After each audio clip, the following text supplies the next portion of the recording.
লক্ষণ ভালো নয়। কখন কোত্থেকে কী ঘটে যায় কিছুই বলা যায় না। আর এই যে প্রথমেই লক্ষণ ভালো নয় শব্দগুলো ব্যবহার করলাম, তারও বিশেষ একটি কারণ রয়েছে, আমি সেই বিষয়ে পরে আসছি। আপনারা জানেন যে শিক্ষামন্ত্রীর পদত্যাগের দাবিতে হঠাৎ করেই একসাথে সারা দেশ উত্তাল হয়ে উঠল। এইচএসসি পরীক্ষার্থীরা যে আন্দোলন করছে, আমি প্রথমেই বলে রাখছি তাদের এই আন্দোলনের পেছনে যৌক্তিকতা আছে, কিন্তু আন্দোলনের ধরন, আন্দোলনের মধ্যে বিভিন্ন শিক্ষার্থীদের মুখ থেকে যে ধরনের শব্দ বের হচ্ছে, যে ধরনের স্লোগান উঠছে, তাতে আমাদেরকে অন্য কিছু মনে করিয়ে দিচ্ছে। এবং প্রশ্ন জাগছে, এই আন্দোলনের পেছনে অন্য কেউ নেই তো? ঘোলা পানিতে আবার নতুন করে কেউ মাছ শিকারের চেষ্টা করছে কিনা, সেটিও আমাদের বিবেচনায় নেওয়া দরকার। টানা বৃষ্টি এবং জলাবদ্ধতার মধ্যেও এইচএসসি এবং সমমানের পরীক্ষা নেওয়ার সিদ্ধান্তের প্রতিবাদে পরীক্ষার্থীরা আন্দোলনে নামল। মঙ্গলবার রাজধানী সহ সারা দেশে বিক্ষোভ প্রদর্শন করা হয়েছে, সারা দেশের বিভিন্ন মহাসড়কে অবরোধ করে রাখা হয়েছে, সমাবেশ হয়েছে, জাতীয় সংসদ ভবনের সামনে অবস্থানরত শিক্ষার্থীদেরকে লাঠিচার্জ করতে হয়েছে সরিয়ে দেওয়ার জন্য। চট্টগ্রাম বিশ্ববিদ্যালয়ের লোহার গেট খুলে নেওয়া হয়েছে।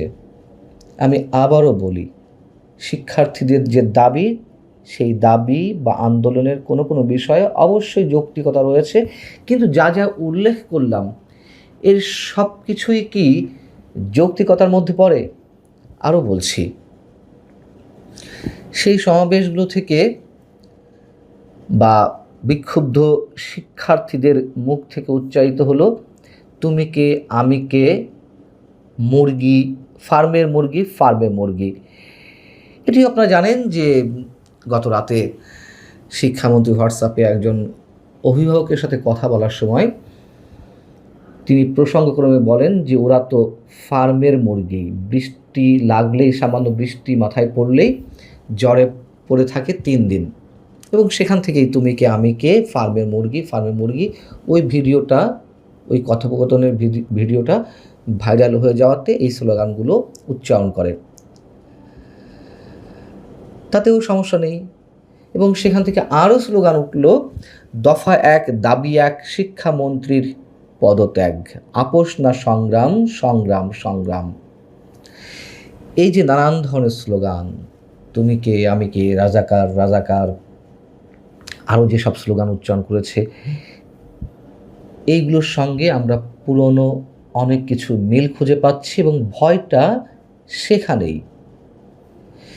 24-এর কোটা বিরোধী আন্দোলন থেকেও এ ধরনের অনেক স্লোগান উচ্চারিত হয়েছিল, মুক্তিযুদ্ধের স্লোগান উচ্চারণ করা হয়েছিল, বঙ্গবন্ধুর নামে স্লোগান দেওয়া হয়েছিল। এবং এই যে আন্দোলনটি শিক্ষামন্ত্রীর পদত্যাগের দাবিতে, সেই আন্দোলন থেকেও জয় বাংলা জয় বঙ্গবন্ধু স্লোগান দেওয়া হচ্ছে, শেখ হাসিনা আসবে, বাংলাদেশ হাসবে। কেউ কেউ বলছেন আমরা শেখ হাসিনাকে তাড়িয়ে ভুল করেছি, তাকে আবার ফিরিয়ে আনব। তাহলে বিষয়টা কি? ছাত্রলীগ এই আন্দোলনের নেপথ্যে কাজ করছে বা এই আন্দোলনের মধ্যে ঢুকে গেছে ছাত্রলীগের নেতাকর্মীরা সরকারকে দুর্বল করার জন্য, সরকারের পতন ঘটানোর জন্য এটি ঘটাচ্ছে? সরকার বিরোধী আন্দোলনে যে কেউ পেছন থেকে সমর্থন দিতেই পারে, কিন্তু প্রশ্ন হচ্ছে ছাত্রলীগের নেতাকর্মীরা যদি এই আন্দোলনের মধ্যে ঢুকে যায়, তারা প্রকাশ্যে কেন জয় বাংলা জয় বঙ্গবন্ধু স্লোগান দেবে? কেন তারা শেখ হাসিনাকে ফিরিয়ে আনার কথা বলবে? কেউ যদি সমর্থন দেয় বা পেছন থেকে কাজ করে, তারা তো গুপ্ত হয়েই কাজ করে। যেমন গুপ্ত আমরা দেখেছি 24-এর আন্দোলনে পিছনে কারা ছিল, কী ধরনের ম্যাটিকুলাস ডিজাইন ছিল, এখানেও কি সেই একই ধরনের গুপ্তরা কাজ করছে? 24-এর আন্দোলনে এই গুপ্তরাই সক্রিয় ছিল বেশি এবং ওই যে বিভিন্ন স্লোগানগুলো, সেগুলো কোত্থেকে আসছিল, কারা তৈরি করে দিচ্ছিল, সেগুলো এখন আমরা সবাই জানি। আবারও বলছি এইচএসসি পরীক্ষার্থীদের যেই দাবি, সেই দাবিগুলোর পিছনে যথেষ্ট যৌক্তিকতা রয়েছে। তবে আন্দোলনের ধরনটা আমার কাছে অস্বাভাবিক মনে হচ্ছে।